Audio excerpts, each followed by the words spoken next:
ሮይተርስ አፈትልከው የወጡ እጅግ ምስጢራዊ መረጃዎችን ዋቢ አድርጎ እንደዘገበው ኢራን ከቻይና ጋር እጅግ ዘመናዊ የሆኑ ሱፐርሶኒክ ጸረ ሚሳይሎችን ለመግዛት የመጨረሻው ስምምነት ላይ ደርሳለች። ይህ መረጃ የወጣው አሜሪካ በኢራን የባህር ዳርቻ ላይ ታይቶ በማይታወቅ ደረጃ ግዙፍ የባህር ኃይል እያከማቸች ባለችበትና በቴህራን ላይ ጥቃት ለመሰንዘር ጥቂት ቀናት በቀሩበት እጅግ ስስ ወቅት ላይ ነው። የስምምነቱ ማጠንጠኛ የሆነው በቻይና የተመረተውና ሲኤም 302 ተብሎ የሚጠራው ሚሳኤል ሲሆን 290 ኪሎ ሜትሮችን በድምፅ ፍጥነት በማቆራረጥ ማንኛውንም የአሜሪካ የጦር መርከብ ወደ ባህር ጥልቀት የማስመጥ አቅም እንዳለው ወታደራዊ ባለሙያዎች ያስነብባሉ። ይህ የጦር መሳሪያ ዝውውር በመካከለኛው ምስራቅ ለዘመናት የነገሰውን የአሜሪካን ወታደራዊ የበላይነት ለአንዴና ለመጨረሻ ጊዜ የሚቀይር ታሪካዊ ክስተት ተደርጎም ተወስዷል። ይህ በኢራንና በቻይና መካከል የተጀመረው ድርድር ላለፉት 2 ዓመታት በሚስጥር ሲካሄድ የቆየ ቢሆንም ባሳለፍነው ሰኔ ወር ላይ በእስራኤልና በኢራን መካከል የተከሰተውን የ12ቱን ቀናት ጦርነት ተከትሎ በከፍተኛ ፍጥነት እንዲፋጠን ተደርጓል። ሮይተርስ እንደዘገበው ከሆነ ባሳለፍነው ክረምት የኢራኑ የመከላከያ ሚኒስትር መሱድ ኦሬ በሚስጥር ወደ ቤጂንግ ተጉዞ የነበረ ሲሆን የጉዞአቸው ዋነኛ ዓላማም እነዚህን አውዳሚ ሚሳኤሎች በአስቸኳይ ወደ ቴህራን ለማስገባት ነበር። የእስራኤል ብሔራዊ ደህንነት ተቋም ተመራማሪ ዳኒ ስትሪኖቪች ለሮይተርስ ሲናገሩ ኢራን እነዚህን ሱፐርሶኒክ ሚሳኤሎች በእጇ ካስገባች በቀጠና ያለውን የጦርነት ቀመር ሙሉ በሙሉ ትቀይረዋለች። ምክንያቱም እነዚህን መሳሪያዎች በአየር ላይ መጥለፍ እጅግ አስቸጋሪ ነው ብለዋል። ይህም ማለት አሜሪካ በቢሊዮን የሚቆጠር ዶላር የከሰከሰችባቸው የአውሮፕላን ተሸካሚ መርከቦች ዛሬ በቻይና ቴክኖሎጂ በትር ስር ወድቋል ማለት ነው። ይህ የቻይና ሚሳኤሎች ዜና የተሰማው ፕሬዚዳንት ዶናልድ ትራምፕ ለኢራን የሰጡት የ10 ቀን ገደብ ሊያበቃ ጥቂት ሰዓታት ሲቀሩት ነው። አሜሪካ በአሁኑ ወቅትም ዩኤስኤስ አብርሃም ሊንከንና ዩኤስኤስ ጄራልድ ፎርድ የተሰኙትን 2 ግዙፍ የአውሮፕላን ተሸካሚ መርከቦች ወደ ኢራን ደጃፍ አስጠግታለች። እነዚህ መርከቦች ከ5,000 በላይ ወታደሮችንና 150 ተዋጊ ጀቶችን የታቀፉ ቢሆኑም የቻይናው ሲኤም 302 ሚሳኤል ግን እነዚህን ተንሳፋፊ ከተሞች በአንድ ምት አመድ የማድረግ ብቃት እንዳለው ካስክ የተባለው የቻይና ወታደራዊ ተቋም ያስነብባል። ዋይት ሀውስ ለዚህ ዘገባ በሰጠው አጭር ምላሽም ወይ ስምምነት ይደረጋል አለዚያ እንደ ባለፈው ሰኔ ወር አሰቃቂ እርምጃ ይወሰዳል በማለት ዛቻውን አድሷል። ሆኖም ግን ቻይና ፊቷን ወደ ኢራን በማዞር የኢራንን ሉዓላዊነትና ብሔራዊ ክብር እንደግፋለን በማለት ለትራምፕ ግልጽ የሆነ የዲፕሎማሲ ጦርነት አውጃለች። የኢራኑ የውጭ ጉዳይ ሚኒስቴር ባለስልጣን ለሮይተርስ ሲናገሩ ከአጋሮቻችን ጋር ያለንን ወታደራዊ ስምምነት የምንጠቀምበት ትክክለኛው ጊዜ አሁን ነው በማለት የቻይና ሚሳኤሎች ቴህራን መግባታቸውን ፍንጭ ሰጥተዋል። ኢራን ዛሬ በአሜሪካና በምስራቃዊ ኃይል ሩሲያና ቻይና መካከል ዋነኛ የጦር አውድማ ሆናለች። ቻይና በኢራን በኩል የሚመጣው አገዛዝ ለምዕራቢያን ተላላኪ እንዲሆን በፍጹም አትፈልግም። ለዚህም ነው የተባበሩት መንግስታት ድርጅት ጣለውን የመሳሪያ እገዳ ወደ ጎን በመተው እነዚህን ረቂቅ ሚሳኤሎች ለቴህራን ለማቅረብ የቆረጠችው። ኢራን ከሲኤም 302 በተጨማሪም የቻይናን የሳተላይት መቃወሚያና የራዳር ማሳወሪያ ቴክኖሎጂዎችን ለማግኘት እየተደራደረች መሆኑ በቀጣይ የሚጠበቀው ጦርነት ምን ያህል አሰቃቂ ሊሆን እንደሚችል በግልጽ ማሳያ ነው። በታሪክ መዝገብ ውስጥ እምብዛም የማይታዩ የዓለምን የኃይል ሚዛን ከመሠረቱ ሊያናጉ የሚችሉ እጅግ አስፈሪ ሰዓታት በመካከለኛው ምስራቅ በረሃዎችና በፋርስ ባህረ ሰላጤ ሰማያት ላይ አጥልቀዋል። አየሩ በባሩድ ጭስና በዲፕሎማሲ ሽኩቻዎች ታፍኗል። ዛሬ ዓለም በትላንትና በዛሬ መካከል ሳይሆን በሕይወትና በሞት መካከል ባለች ቀጭ መስመር ላይ ቆማለች። ሮይተርስ አፈትልከው የወጡ እጅግ ምስጢራዊ መረጃዎችን ዋቢ አድርጎ እንደዘገበው ከሆነ ኢራን ከቻይና ጋር እጅግ ዘመናዊ የሆኑ ሱፐርሶኒክ ጸረ መርከብ ሚሳኤሎችን ለመግዛት የመጨረሻው ስምምነት ላይ ደርሳለች። ይህ መረጃ የወጣው አሜሪካ በኢራን የባህር ዳርቻ ላይ ታይቶ በማይታወቅ ደረጃ ግዙፍ የባህር ኃይል አርማዳ እያከማቸች ባለችበትና ፕሬዚዳንት ዶናልድ ትራምፕ ለቴህራን የሰጡት የ10 ቀን ጊዜ ገደብ ሊያበቃ ጥቂት ሰዓታት በቀሩበት ወቅት መሆኑ ውጥረቱን ይበልጥ አባብሶታል። ኢራን የጠላት መከላከያዎችን ጥሰው ማለፍ የሚችሉ ሲኤም 302 የተሰኙ ድምፅ አልባ ሚሳኤሎችን ከቻይና ለመግዛት የመቃረቧ ዜና ሲሰማም በተጨማሪም ኢራን ከሩሲያ 2500 ገደማ ዘመናዊ የቨርባ የአየር መከላከያ ሚሳኤሎችን ከነ ማስወንጨፊያዎቻቸው ለመግዛት ጫፍ ደርሳለች መባሉ ዋሽንግተን አስደንግጧል። የስምምነቱ ማጠንጠኛ የሆነው በቻይና የመንግስት ወታደራዊ ተቋም ካስክ የተመረተውና ሲኤም 302 ተብሎ የሚጠራው የሚሳኤል ስርዓት ነው። ይህ መሳሪያ ተራ የብረት ክምችት አይደለም። ይልቁንም በዓለም ላይ ካሉ ጸረ መርከብ መሳሪያዎች ሁሉ ቁንጮ ተደርጎ የሚወሰድ የጠላትን የአየር መከላከያ ጋሻ እንደ ሸረሪት ድር የመበጣጠስ አቅም ያለው የቴክኖሎጂ አውሬ ነው። 290 ኪሎ ሜትሮችን በድምፅ ፍጥነት በማቆራረጥ ከመሬት ወይም ከባህር ወለል ዝቅ ብሎ በመብረር ራዳሮችን የሚያሳውር የሰማይ መንፈስ ነው። ይህ ሚሳኤል ዛሬ በኢራን እጅ መግባቱ ማለት በፋርስ ባህረ ሰላጤ ላይ ለዘመናት የነገሰው የአሜሪካ የባህር ኃይል የበላይነት ለአንዴና ለመጨረሻ ጊዜ ማክተሙን የሚያበስር ታሪካዊ ክስተት ነው። የኢራንና የቻይና ግንኙነት ወደ ኋላ መለስ ብለን ስንመለከተው የመተማመንና የስልታዊ ብልሃት ድብልቁ እናገኘዋለን። በ1980ዎቹ የኢራን ኢራቅ ጦርነት ወቅት ቻይና ለቴህራን ዋነኛ የመሳሪያ አቅራቢ ነበረች። ይሁን እንጂ ባለፉት 2 አስርተ ዓመታት በምዕራባውያን ጫና ምክንያት ይህ ግንኙነት በዝግታ ሲጓዝ ቆይቶ ዛሬ ግን ዶናልድ ትራምፕ ወደ ስልጣን መመለሳቸውን ተከትሎ ወደ ለየለት ወታደራዊ ውህደት ተሸጋግረዋል። ቻይና በኢራን ላይ ጣለውን የተመድ የመሳሪያ እገዳ በይፋ በመቃወም ለቴህራን የልብ ትርታ የሆነውን ይህንን የሱፐርሶኒክ ቴክኖሎጂ አሳልፋ ለመስጠት ወስናለች። ለቤጂንግ ኢራን ማለት ተራ የንግድ አጋር ሳትሆን አሜሪካ በመካከለኛው ምስራቅ ያላትን ጉልበት የምትሰብርባት ዋነኛ ስልታዊ ምሽጓ ናት።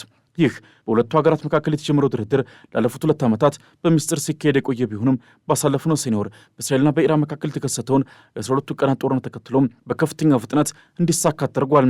ሮይተርስ እንደዘገበው ባሳለፍነው ክረምት የኢራን የመከላከያ ምክር ቤት ቁልፍ ሰው የሆኑትና ምክትል የመከላከያ ሚኒስትሩ መሱድ ኦሬ በሚስጥር ወደ ቤጂንግ ተጉዘው የዚህ ጉዞ ምስጢር ዛሬ ሳይጋለጥ ኢራን በአጭር ጊዜ ውስጥ ራሷን ለታላቁ ጦርነት እያዘጋጀች መሆኑን ያበሰሩበት ሆኗል። ቻይና በኢራን በኩል የሚመጡ አገዛዝ ለምዕራባውያን ተላላኪ እንዲሆን የማትፈልግ መሆኑ ደግሞ ሌላው ምክንያት ነው። የእስራኤል ብሔራዊ ደህንነት ተቋም ተመራማሪ ዳኒ ስቲሪኖቪች እንደሚሉትም ቻይና አሁን ያለው የቴህራን አገዛዝ እንዲቀጥል ጽኑ ፍላጎት አላት። ምክንያቱም የኢራን መውደቅ የቻይናን የኤነርጂ ደህንነትና ቀጠናዊ ጥቅሞች አደጋ ላይ ይጥላል በማለት የቻይናን ስትራቴጂካዊ ዓላማ ግልጽ አድርገው አሳይተዋል። በሌላኛው የፍጥጫ መስመር ላይ ደግሞ የአሜሪካው ፕሬዚዳንት ዶናልድ ትራምፕ ለኢራን የሰጡት የ10 ቀን ማስጠንቀቂያ የመጨረሻው ሰዓት ላይ ደርሷል። ትራምፕ ወይ የኒውክሌር ፕሮግራማችሁን አሁን አቁሙ፣ አለዚያ እንደ ባለፈው ሰኔ ወር አሰቃቂ እርምጃ ይወሰዳል ማለት ዝተዋል። አሜሪካ በአሁኑ ወቅትም አርማዳ ብላ የጠራችውን ግዙፍ ኃይል ወደ ኢራን ደጃፍ አስጠግታለች። ዩኤስኤስ አብርሃም ሊንከንና ዩኤስኤስ ጀራልድ ፎርድ የተሰኙት ሁለቱ የአውሮፕላን ተሸካሚ መርከቦች ከሚሳኤል አጥፊዎቻቸው ጋር ሆነው በፋርስ ባህረ ሰላጤ አቅራቢያ አድብተዋል። እነዚህ መርከቦች ከ5,000 በላይ ወታደሮችንና 150 ዘመናዊ ተዋጊ ጀቶችን የያዙ ሲሆን የቻይናው ኤም302 ሚሳኤል ግን እነዚህን ወታደራዊ ዝግጅቶች በአንድ ምት የማውደም ብቃት እንዳለው ይነገራል። ይህ የቻይና ሚሳኤሉ ዜና የተሰማው በትክክል አሜሪካ ጥቃት ለመሰንዘር በዝግጅት ላይ ባለችበት ወቅት መሆኑ የዋሽንግተንን ስትራቴጂስቶች በአጣብቂኝ ውስጥ ከቷቸዋል። ፔንታጎን ለሳምንታት የሚዘልቅ መጠነ ሰፊ የአየር ድብደባ ለማካሄድ እቅድ አውጥቶ የነበረ ቢሆንም የኢራን አዲስ የሱፐርሶኒክ አቅም ግን የአሜሪካን መርከቦች ለከፍተኛ አደጋ አጋልጧቸዋል። አሁን ጥያቄው ትራምፕ ቀዩን ቁልፍ ይጫኑ ይሆን የሚለው ነው። ፕሬዚዳንቱ ሰላም በኃይል ፒስ ትሩ ፕሬዠር በሚለው መርሃቸው ቢገፉም በባህር ላይ የተደቀነው የቻይና ቴክኖሎጂ ግን አሜሪካን ሺህ ጊዜ እንድታስብ አስገድዷታል። ኢራን ዛሬ በአሜሪካና በምስራቃዊ ኃይል ሩሲያና ቻይና መካከል ዋነኛ የጦር አውድማ ሆና እየቀጠለች ነው። የኢራን የውጭ ጉዳይ ሚኒስትር አባስ አራግቺ ጣታችን በቃታል ነው ማለት ለዋሽንግተን የመጨረሻው ማስጠንቀቂያ ልኳል። ቴህራን ከቻይና ጋር ያደረገችው ይህ ወታደራዊ ስምምነት ታዲያ የኒውክሌር ጉዳይን ብቻ ሳይሆን የኢራን የሚሳኤል አቅምን ለመጠበቅና የአሜሪካን ከበባ ለመስበር የታለመ ነው። ኢራን ከኤም302 በተጨማሪ የቻይናን ሳተላይት መቃወሚያና የራዳር ማጥፊያ ቴክኖሎጂዎችን ለማግኘት እየተደራደረች መሆኑ በቀጣይ የሚጠበቀው ጦርነት ምን ያህል አሰቃቂና ቴክኖሎጂ የታከለበት ሊሆን እንደሚችል ማሳያ ነው። የቻይና ፕሬዚዳንት ዢ ጂንፒንግ ባሳለፍነው መስከረም ወር የኢራኑ መሪ መሱድ ፔዜሽኪያንን በቤጂንግ በደመቀ ሁኔታ ሲቀበሉ ቻይና የኢራን ሉዓላዊነት፣ የድንበር አንድነትና ብሔራዊ ክብር ትደግፋለች በማለት የተናገሩት ቃል ዛሬ በተግባር እየታየ ነው። ቻይና፣ ሩሲያና ኢራን በጋራ የጻፉት ደብዳቤ አሜሪካ በኢራን ላይ የጣለችው ማዕቀብ ፍጹም ስህተት መሆኑን ይገልጻል። ይህ የሶስቱ ሀያላን ሀገራት ጥምረትም የአሜሪካን የአንድ ወገን የበላይነት ለአንዴና ለመጨረሻ ጊዜ የሚያበቃ የብረት ሰንሰለት ሆኗል። ትራምፕ የጣሉት የ5% ታሪፍና የኢኮኖሚ ጫና ቻይናና ኢራንን ከመቼውም ጊዜ በላይ አቀራርቧቸዋል። አደጋ ያለው እዚህ ጋር ነው። የትራምፕ የ10 ቀን ማስጠንቀቂያ ሳበቃ አሜሪካ በኢራን የኒውክሌር ተቋማት ላይ ጥቃት ለመሰንዘር ብትሞክር ቻይና በምላሹ የኢራን የባህር ዳርቻዎች ለመጠበቅ የራሷን የቴክኖሎጂ ድጋፍ ወደ ተግባር ትለውጣለች። ይህ ማለት ግጭቱ በሁለቱ ሀገራት መካከል ብቻ የሚቀጥል ሳይሆን መላውን ዓለም ወደ ሀያላን ሀገራት ቀጥተኛ ፊልሚያ ሊጎትት የሚችል አደገኛ መስቀለኛ መንገድ ላይ መድረሳችን ያረጋግጣል። የኢራን አብዮታዊ ጋርድ IRGC ዛሬም ቢሆን ጣቱ በቃታው ላይ መሆኑና ለማንኛውም ጥቃት ዓለምን የሚያናጋ ምላሽ እንደሚሰጥ እየዛተ ነው። ይህ በእንዲህ እንዳለ የአሜሪካ አየር ኃይል የወደፊት የአየር ላይ ውጊያ ዋነኛ አካል ይሆናሉ ተብሎ የሚጠበቁትን ሰው አልባ ተዋጊ አውሮፕላኖችን ከሰው ኃይል ጋር የማቀናጀት የሙከራ ሂደት ላይ ከፍተኛ መሻሻል ማሳየቱን ገልጿል። በቅርቡ በካሊፎርኒያ ኤድዋርድስ አየር ኃይል ግርጌ በተካሄደ የበረራ ሙከራ MQ-20 አቬንጀር የተባለው ሰው አልባ አውሮፕላን በሰው ኃይል ከሚመራ ተዋጊ ጀት ጋር በቅንጅት የመብረር አቅሙን አሳይቷል። በሙከራው ወቅትም አውሮፕላኑ በሰው ጣልቃ ገብነት ሳይሆን በራሱ የሰው ሰራሽ አስተውሎትና የራስ ገዝ ሶፍትዌር በመታገዝ ውስብስብ የበረራ ትዕዛዞችን በተሳካ ሁኔታ ፈጽሟል። እንደ አየር ኃይሉ ገለጻ ከሆነ ሙከራው በዋናነት ያተኮረው በታክቲክ የመረጃ ልውውጥ መስመሮች ላይ ሲሆን በዚህም የጀት አብራሪው ሰው አልባውን አውሮፕላን እንደ ረዳት ተዋጊ በመጠቀም የጠላትን ራዳር እንዲሰልል የበረራ መስመሩን በራሱ እንዲያስተካክልና በጦርነት ወቅትም አደገኛ የሆኑ ቀጠናዎች ውስጥ በመግባት ለዋናው ተዋጊ ጀት መረጃ እንዲያቀብል የሚያስችሉ ተግባራት ተከናውነዋል። ምንም እንኳን ቀደም ሲል የነበሩ መረጃዎች ኤፍ-22 ራፕተርን ቢጠቅሱም አየር ኃይሉ በአሁኑ ወቅት ይህንን ቴክኖሎጂ በስፋት እየሞከረ ያለው በዘመናዊው ኤፍ-35 እና የሞከረ አውሮፕላን በሆነው ኤክስ-62ኤ ላይ መሆኑ ታውቋል። የሚሆነው ኤፍ-35 ከዘመናዊ ሰው አልባ አውሮፕላኖች ጋር በቀላሉ ሊግባባ የሚችል የዲጂታል መሰረተ ልማት ስላለው ነው። የአየር ኃይሉ ጸሐፊ ፍራንክ ኬንዳል እንደገለጹትም ይህ የረዳት ተዋጊ አውሮፕላኖች መርሃ ግብር የአሜሪካን የአየር ላይ የበላይነት ለማስጠበቅ ወሳኝ እርምጃ ነው። አየር ኃይሉ እስከ 2030ዎቹ አጋማሽ ድረስ ቢያንስ 1000 የሚሆኑ መሰል ሰው አልባ አውሮፕላኖችን ከሰው ኃይል ጋር በማጣመር ወደ ሥራ ለማስገባት አቅዶ እየሰራ ይገኛል። ይህ ስኬታማ ሙከራ የወደፊቱ የአየር ላይ ውጊያ በሰው ኃይል ብቻ ሳይሆን በሰውና በሰው ሰራሽ አስተውሎት ጥምረት የሚመራ መሆኑን የሚያመላክት ትልቅ ምዕራፍ ተደርጎ ተወስዷል። በአሁኑ ሰዓትም በፋርስ ባህረ ሰላጤ ላይ የሚታየው ጸጥታ የመቃብር ጸጥታ ይመስላል። የአሜሪካ የጦር መርከቦች ኢላማቸውን በቴህራን ላይ አድርገዋል። የኢራን ጀነራሎች ደግሞ አዲሱን የቻይና ሚሳኤል በቃታው ላይ አሳርፈዋል። የዓለም የነዳጅ ገበያ በድንጋጤ ይርገበገባል። የአያሌኑ ስሌትም በአንድ ጀንበር ይገለበጣል።